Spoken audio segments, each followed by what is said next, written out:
शारीरिक शिक्षा, third chapter योग और जीवन शैली। इसके पहले कुछ सूचनाएं। इस समय कोरोना वायरस का प्रकोप चल रहा है, इससे हमें बचना है। घर से बाहर आवश्यकता होने पर ही निकलें। घर से बाहर जब भी निकलें मास्क का प्रयोग करें और अपने हाथों को बार बार धोते रहें। आज का आपका चैप्टर है योग और जीवन शैली। सबसे पहले हम जाने योग क्या है। योगस चित्त वृत्ति निरोधक, अर्थात योग के द्वारा हम अपनी चित्त की वृत्तियों का निरोध करते हैं अर्थात रोकते हैं। योग शब्द संस्कृत भाषा के युज धातु से लिया गया है, जिसका अर्थ होता है जुड़ना या एक होना। दो विपरीत युग्मों के मिलन को योग कहते हैं। जीवात्मा और परमात्मा के मिलन को भी योग कहते हैं। ऐसा माना जाता है कि योग की शिक्षा सर्वप्रथम भगवान शिव ने माता पार्वती जी को दी थी, लेकिन महर्षि पतंजलि ने इसको एक सूत्र में पिरोया और एक पुस्तकीय आधार प्रदान किया। इसलिए योग के जनक महर्षि पतंजलि को माना जाता है। महर्षि पतंजलि ने योग के 8 चरण बताए हैं, जिसे योग के 8 एलिमेंट्स भी कहते हैं, जिसे अष्टांग योग के भी नाम से जाना जाता है। उनके द्वारा योग के जो 8 चरण थे वो निम्नलिखित थे: यम, नियम, आसन, प्राणायाम,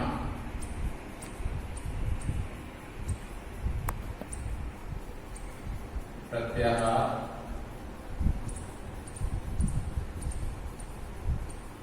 धारणा,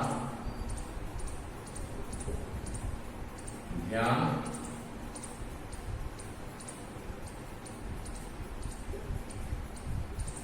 और समाधि।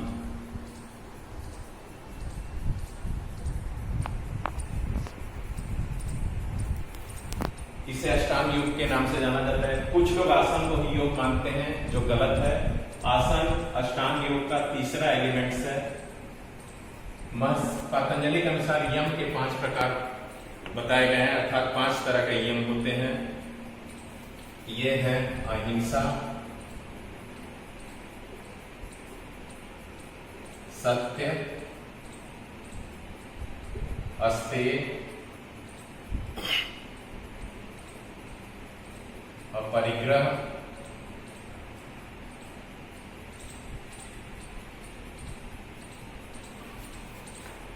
और ब्रह्मचर्य।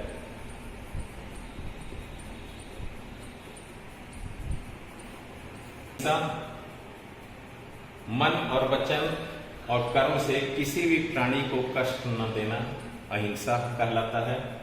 सत्य, आंखों से जो कुछ देखा और कानों से जो कुछ सुना उसका ज्यों का त्यों वर्णन करना सत्य कहलाता है। अस्तेय, स्तेय का अर्थ होता है चोरी करना, और अस्तेय का अर्थ होता है चोरी का अभाव, अर्थात चोरी न करना, दूसरे की वस्तु पर कोई ध्यान न देना। और परिग्रह का अर्थ जरूरत से ज्यादा किसी भी चीज का संचय न करना, जिसकी आवश्यकता हो उसी चीज को रखना, अर्थात साईं इतना दीजिए जामे कुटुंब समाए, मैं भी भूखा ना रहूं साधु न भूखा चाहे। हमारे पास इतना ही होना चाहिए कि हमारा भी पेट भर जाए और हमारे यहाँ जो अतिथि हैं उनका भी हम स्वागत कर सकें। ब्रह्मचर्य, मन, वचन और कर्म से पवित्र होना, अर्थात अपने इंद्रियों को वश में रखना। ये 5 यम बताए गए हैं अष्टांग योग का जो पहला चरण है। नियम भी 5 बताए गए हैं, जो है शौच, संतोष, तप, स्वाध्याय,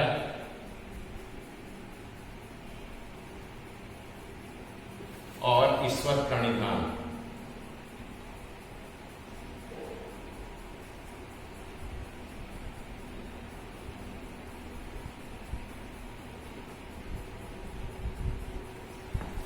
शौच का अर्थ होता है यहाँ धोना होता है, तो इसमें शौच का अर्थ होता है बाह्य शुद्धि और अभ्यंतर शुद्धि। शुद्धि करने के लिए योग में 6 क्रियाएं बताई गई हैं, जिसे षट क्रिया के भी नाम से जानते हैं। ये 6 क्रियाएं हैं: धौती, वस्ती, त्राटक, न्योली,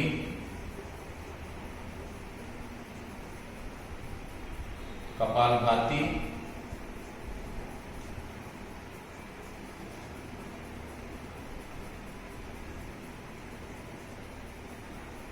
और नेति। ये 6 क्रियाएं हैं जिसके द्वारा हम अपने शरीर के आंतरिक भागों की सफाई करते हैं। इसे षट क्रिया कहा गया है। संतोष, जो कुछ मिला उसी के लिए ईश्वर को धन्यवाद देना, आगे की कामना न करना। तप, साधना द्वारा शरीर को तपाना तप कहलाता है। स्वाध्याय, अच्छी साहित्यों का अध्ययन करना।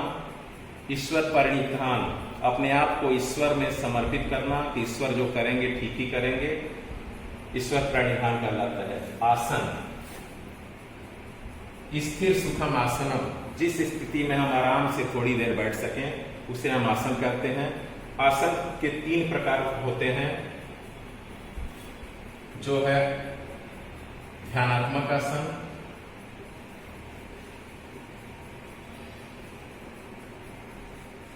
शिथिल कारक आसन,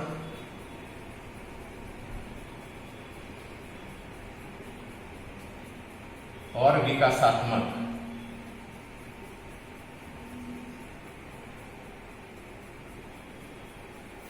ध्यानात्मक आसन से हमें ध्यान और दिमाग को शांत रखने में मदद मिलती है।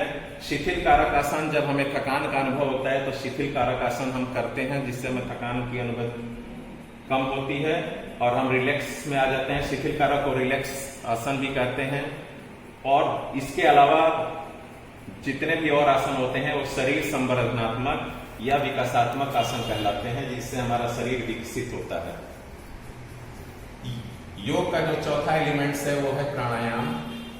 ये 2 शब्दों से मिलकर बना है, प्राण धन आयाम। प्राण का अर्थ होता है जीवन शक्ति और आयाम का अर्थ होता है विस्तार करना। अर्थात प्राणायाम के द्वारा हम अपनी जीवन शक्ति का विस्तार करते हैं, अर्थात बढ़ाते हैं। जीवन शक्ति क्या है हमारे लिए? ऑक्सीजन है। तो प्राणायाम करने से हम अपने शरीर में ऑक्सीजन की वृद्धि करते हैं, जिसके द्वारा हम स्वस्थ रहते हैं, हमारे फेफड़े स्वस्थ होते हैं। इसमें 3 क्रियाएं सम्मिलित होती है प्राणायाम में: पूरक, रेचक और कुंभक। पूरक का अर्थ होता है श्वास को लेना, कुंभक का अर्थ होता है सांस को जहां का तहां रोकना, और रेचक का अर्थ होता है सांस को छोड़ना। कुंभक के 2 प्रकार होते हैं, बाह्य कुंभक और अभ्यंतर कुंभक। बाह्य कुंभक में सांस को अगर हम बाहर छोड़ के रोकते हैं तो बाह्य कुंभक कहलाता है, और अभ्यंतर कुंभक में जब हम श्वास अंदर लेते हैं और जब कुंभक हम लगाते हैं यानी सांस को रोकते हैं तो अभ्यंतर कुंभक कहलाता है। प्राणायाम के 8 प्रकार बताए गए हैं अष्टांग योग में। महर्षि पतंजलि के द्वारा मुख्य रूप से प्राणायाम 8 होते हैं: सूर्यभेदी, उज्जाई, शीतकारी, शीतली तथा भ्रस्तिका, भ्रामरी, मूर्छा, प्लावनी, तष्ट, कुंभका। अर्थात सूर्यभेदी, उज्जाई, शीतकारी, शीतली, भ्रस्तिका, भ्रामरी, मूर्छा और प्लावनी, ये 8 तरह के प्राणायाम बताए गए हैं। जिस व्यक्ति को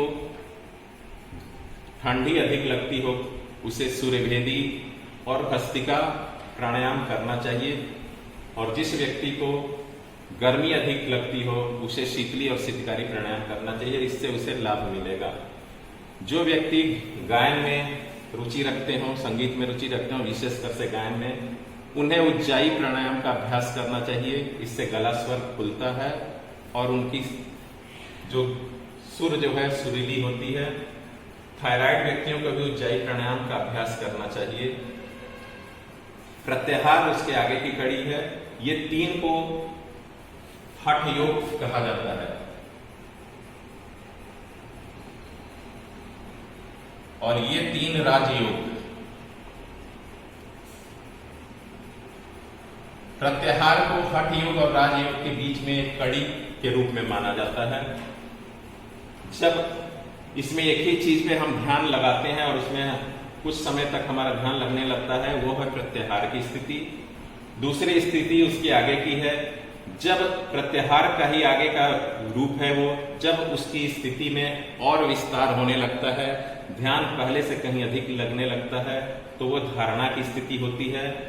उसके बाद से ध्यान की स्थिति, जब धारणा के माध्यम में और आगे बढ़ोतरी होने लगती है, जब कुछ भी हमें आभास नहीं होता कि कहाँ क्या हो रहा है, जिस चीज में हम ध्यान लगाए हैं केवल उसी स्वरूप का हमें दर्शन हो रहा है, वो ध्यान की स्थिति है।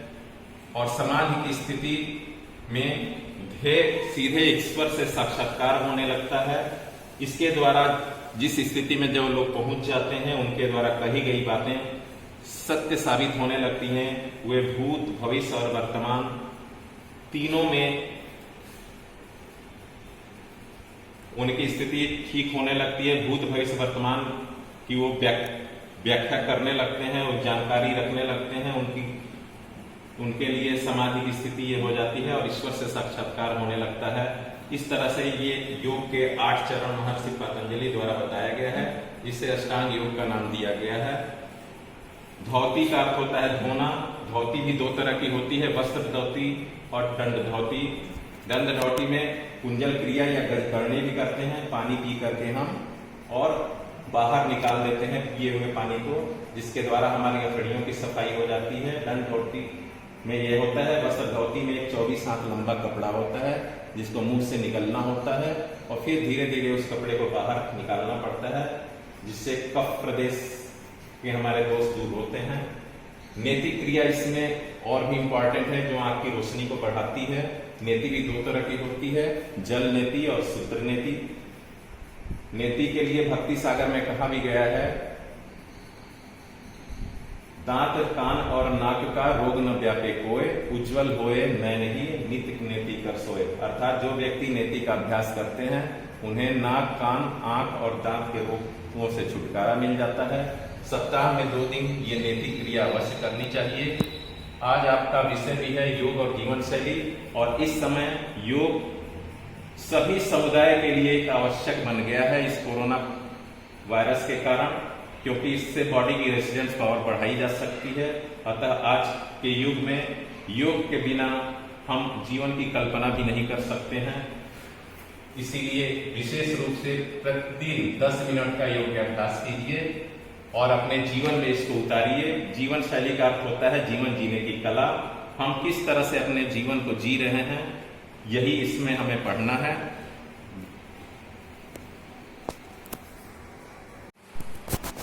एक बार फिर से इसे समझ लें।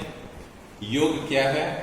योगस चित्त वृत्ति निरोधक। योग के द्वारा हम अपने चित्त वृत्तियों का निरोध करते हैं। योग शब्द संस्कृत भाषा के युज धातु से लिया गया है, जिसका अर्थ होता है जुड़ना, मिलना या एक हो जाना। महर्षि पतंजलि ने योग के 8 चरण बताए हैं, अर्थात 8 सोपान बताए हैं। ये 8 सोपान है यम, नियम, आसन, प्राणायाम, प्रत्याहार, धारणा, ध्यान और समाधि। यम के 5 प्रकार बताए गए हैं: अहिंसा, सत्य, अस्तेय, अपरिग्रह और ब्रह्मचर्य। अहिंसा मन, वचन और कर्म से किसी भी व्यक्ति को कष्ट न देना, अर्थात मेरे से ऐसा कोई भी कार्य न हो जिससे किसी व्यक्ति को कष्ट पहुंचे, वो अहिंसा कहलाता है। सत्य, हम आंखों से जो कुछ देख रहे हैं और कानों से जो कुछ सुन रहे हैं, उसका ज्यों का त्यों वर्णन करना सत्य कहलाता है। ऐसा नहीं कि देख कुछ हम रहे हैं और बता कुछ रहे हैं, वो सत्य नहीं हुआ। अस्तेय, स्तेय का अर्थ होता है चोरी करना, और अलज्ञा तो चोरी न करना, अर्थात चोरी का अभाव, चोरी न करना अस्तेय। अपरिग्रह, जरूरत से ज्यादा किसी भी वस्तु का संचय न करना, अपरिग्रह। ब्रह्मचर्य, अपनी इंद्रियों को वश में रखना, अर्थात मन, वचन और कर्म से पवित्र रहना। नियम के भी 5 प्रकार बताए गए हैं: शौच, संतोष, तप, स्वाध्याय और ईश्वर प्रणिधान। शौच का अर्थ होता है यहाँ शुद्धि से है। शुद्धि भी 2 तरह की होती है, बाह्य शुद्धि और अभ्यंतर शुद्धि। बाह्य शुद्धि तो हम स्नान आदि करके कर लेते हैं, लेकिन अभ्यंतर शुद्धि के लिए योग में 6 क्रियाएं बताई गई हैं। ये 6 क्रिया निम्नलिखित हैं: धौती, वस्ती, त्राटक, न्योली, कपालभाति और नेति। नेति क्रिया करने से हमारी आंख की रोशनी बढ़ती है, इससे और त्राटक करने से हमारा ध्यान केंद्रित होता है। इसलिए विद्यार्थियों को त्राटक और नेति का अभ्यास प्रतिदिन करना चाहिए। नेति से दांत और कान के भी दर्द दूर होते हैं, दांत में भी फायदेमंद है और कान और आंख की ज्योति को भी बढ़ाता है। तीसरे जो एलिमेंट्स है इनका वो है आसन। आसन क्या है पहले हम ये जानें। जिस स्थिति में हम आसानी पूर्वक कुछ देर बैठ सकें उसे ही हम आसन कहते हैं। कहा भी गया है स्थिर सुखम आसनम।